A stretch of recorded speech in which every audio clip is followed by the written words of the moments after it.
My name is Dan Steele, and I actually recruited Ashton to Oregon. I coached him through the 2009 season, and then I left. I coached Brianne in the 2009 season.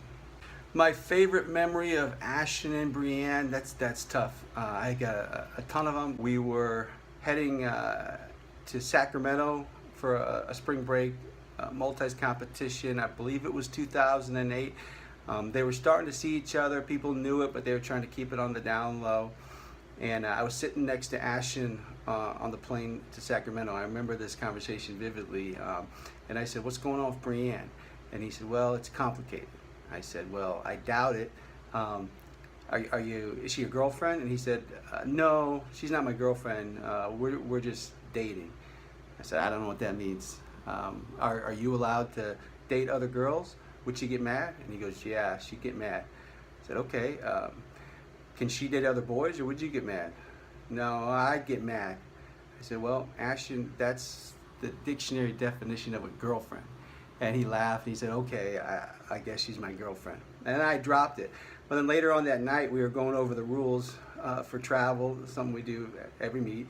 And we got to the part about staying in a hotel, not going in boys' rooms, and boys not going in girls' rooms. And I said, in front of everybody, I said, "Well, now that Ashton and Brianne are officially boyfriend and girlfriend," and Brianne's mouth went open. She was like, and she looked immediately at Ashton, and Ashton just looked, and he put his head down. He was in so much trouble. It was hilarious. Probably not for Ashton.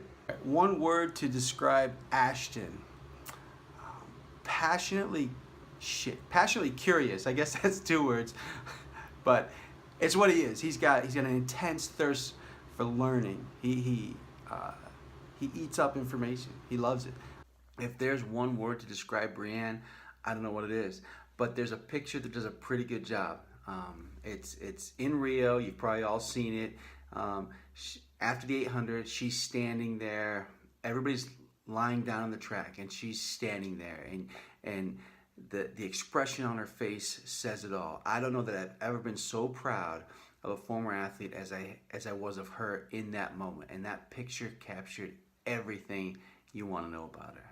I love everything about that picture. A story about Ashton that is near and dear to my heart. It was 2008. He was a sophomore. He never won a national title. We're in Des Moines, Iowa. And he's in a dogfight with the kid from Tennessee, Jangy Addy. Terrific athlete, very well coached, veteran. And it was his meet to lose. But Ashton's the upstart. Ashton was doing a really good job. We get to the pole vault, and he'd been vaulting really well in practice. And I thought he was going to vault high that day. And everything was fine. But what people didn't know, what he didn't know, I didn't say anything. My wife was very pregnant with our second son, Blake, at the time, although we didn't know if it was a boy or girl. And there were some complications. It killed me to be at the national championships because she had a doctor's appointment, and they'd done some testing, and we were going to get the results, and I wanted to be with her, and I couldn't be with her.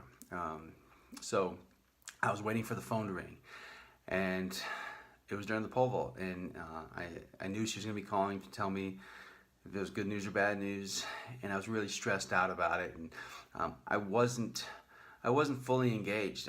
I was totally distracted, and Ashton didn't get the best of me in that moment. And long story short, he didn't vault high. He probably left 100 points off his score because of the vault, and probably because I wasn't a great coach in that moment. But the phone call came in, and my wife said that everything was fine.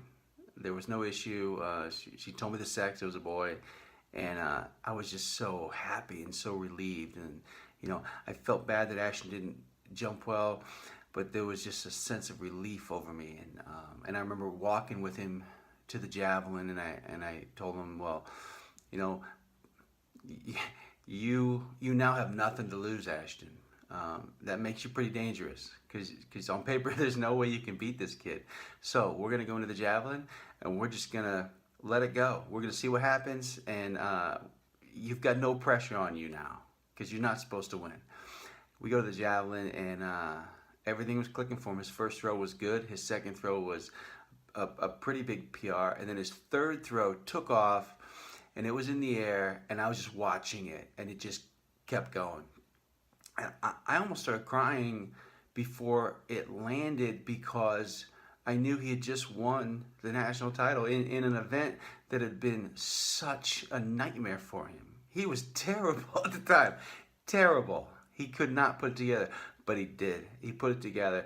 And even my terrible coaching in the vault that cost him probably over 100 points, even that couldn't stop Ashton Eaton. And he kind of bailed me out. I always felt like he kind of bailed me out by being such a hero and doing such an impossible thing in the javelin. And I'll never forget it. I mean, that was it. And I knew he was going to win the national title because he was a great 1500 runner. And I was very confident. That was it. There's no way he's ever going to lose another national title. This kid's on his way. And man, what a great moment. So when I think about Brianne and the different stories, 2009 we were in Arkansas for the NCAA championships, and she was in a real dogfight for the national title. She hadn't won before, and she was doing a really good job. We get to the javelin, and for her it was a real love-hate relationship for her at the time, and I think it probably still is. And so her first throw was not good. Her second throw was not good. And I'm desperately trying to see, okay, what is it? What is it? What is it? And I gave her a cue. I don't remember what it was. I don't know if she listened to me. I don't know. All I know is on her third throw, she figured it out. And that thing took off. And just like the year before with Ashton, that javelin just took off. And it was like, she did it. She just won her national title because she was such a beast in the 800. There was no way that anybody was going to catch her.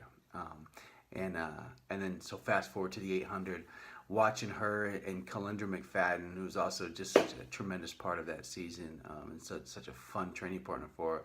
Watching them both come up the last 100 meters in that 800, knowing that her dream, one of her first dreams, was about to come true.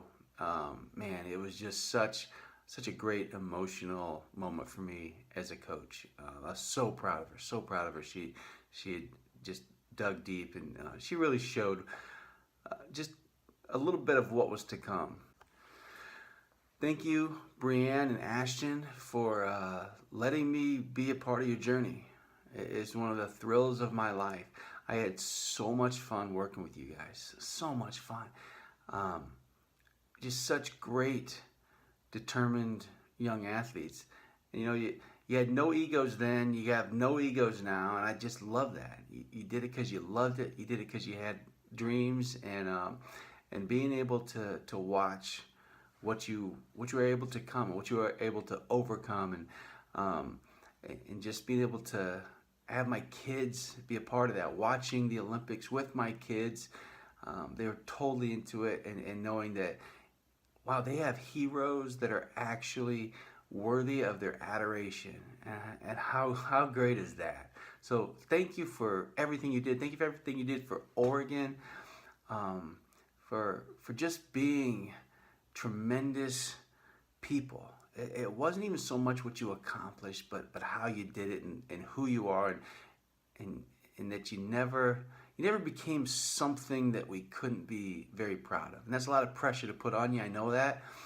But man, you guys you're the real deal, both of you. And how lucky am I and everybody else that's been a part of that we got a front row seat to one of the greatest shows any of us have ever seen. Thank you, thank you, thank you. Couldn't be more proud of you guys. And I look forward to seeing what's next, because I know it's going to be pretty exciting.